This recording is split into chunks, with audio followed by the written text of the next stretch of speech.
ଏହି ଭିଡ଼ିଓରେ ଆଜି ଆମେ 2025 ମସିହାରେ ହେବାକୁ ଥିବା OAVS क्वेश्चन आलोचना करिबा। तेबे एथिरे ଆମେ ଦେଖିବା षष्ठ श्रेणीर किछि साइंस एवं सोशल साइंस क्वेश्चन। तेबे एହାର क्वेश्चन गुडी कोन एवं एହାର आंसर कोन हो डिस्कशन करनबा। ते प्रथम प्रश्न होछि 27 नंबर क्वेश्चन टी होछि गछर केउ भाग गछ पई खाद्य प्रस्तुत करे। ऑप्शन रहछि फल ना फूल ना चेर ना पत्र। तेबे एହାର सठिक आंसर हो ऑप्शन डी पत्र। ए पत्र होई जो एହାର राइट आंसर। एहा परे 28 नंबर आम शरीर रे केतोटी इंद्रिय अछि। ऑप्शन रहछि 2टी ना 3टी ना 4टी ना 5टी। तेबे एହାର सठिक आंसर हो ऑप्शन डी 5टी। एहा परे 29 नंबर गछर केउ भाग प्रथमे मंजीरु बाहरे। चेर बाहरे ना पत्र बाहरे ना फूल बाहरे ना डाल बाहरे। तेबे एହାର सठिक आंसर हो चेर। तेणु ऑप्शन ए चेर होई जो एହାର राइट आंसर। एहा परे 30 नंबर पानी रो हिमांक केते।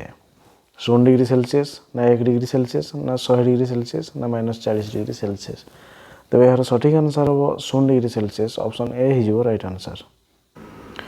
एहा परे 31 नंबर साप कामुड़िया परे प्रथमे आमे केउठाकू जीवा उचित। ऑप्शन अछि डाक्तरखाना ना सापुआकेड़ा ना अग्नि निर्वापक केंद्र ना साप धराड़ी। तेबे साप कामुड़िया परे आमे प्रथमे कोन करिवा ना डाक्तरखाना जीवा उचित। ऑप्शन ए हि जो राइट आंसर।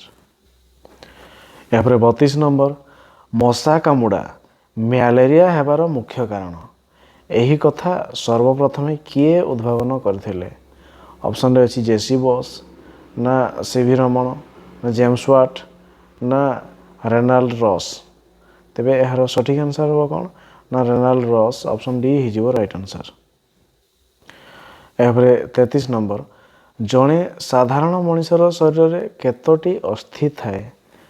ऑप्शन अछि 201 ना 204 ना 205 ना 206।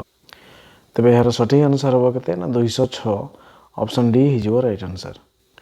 एहा परे 34 नंबर रक्त शून्यता केउ जिनिसर अभाव रे देखा जाए। ऑप्शन अछि विटामिन ग ना श्वेतसार ना हीमोग्लोबिन ना प्रोटीन। तेबे रक्तहीनता हीमोग्लोबिन अभाव रे देखा जाय थाए। ऑप्शन सी हि जो राइट आंसर। एहा परे 35 नंबर बाष्परु जल हेबा पद्धति को कोन कहा जाए।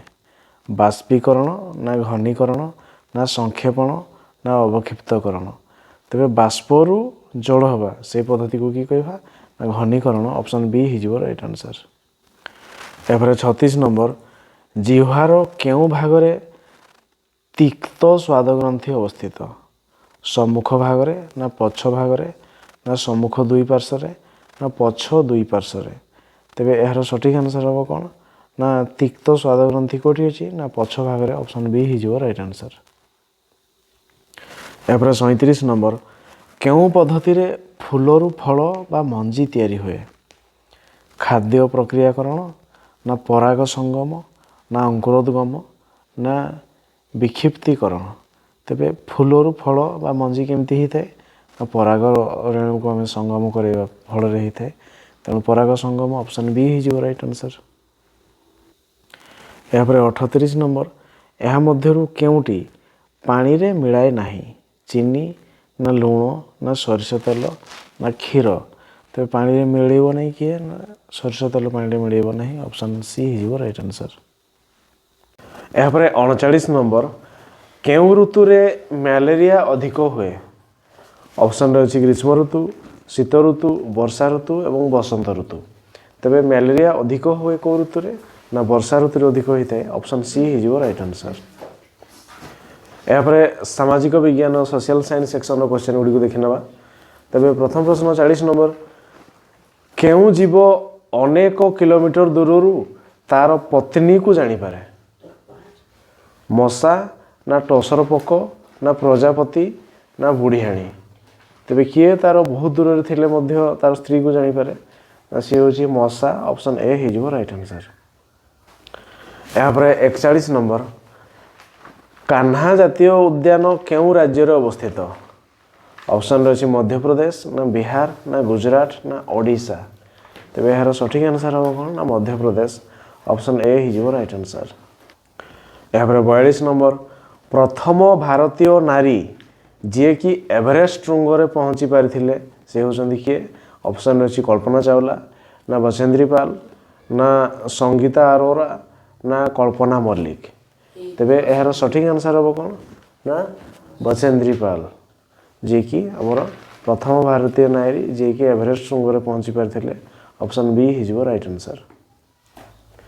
यापर 43 नंबर नेहरू पर्वतारोहण संस्था केउ राज्य रे अवस्थित उत्तर प्रदेश रे ना बिहार रे ना उत्तराखंड ना सिक्किम रे तबे नेहरू पर्वतारोहण संस्था कौटी अवस्थित ना सी हूँ किए ना उत्तराखंड ऑप्शन सी हिजो राइट आंसर।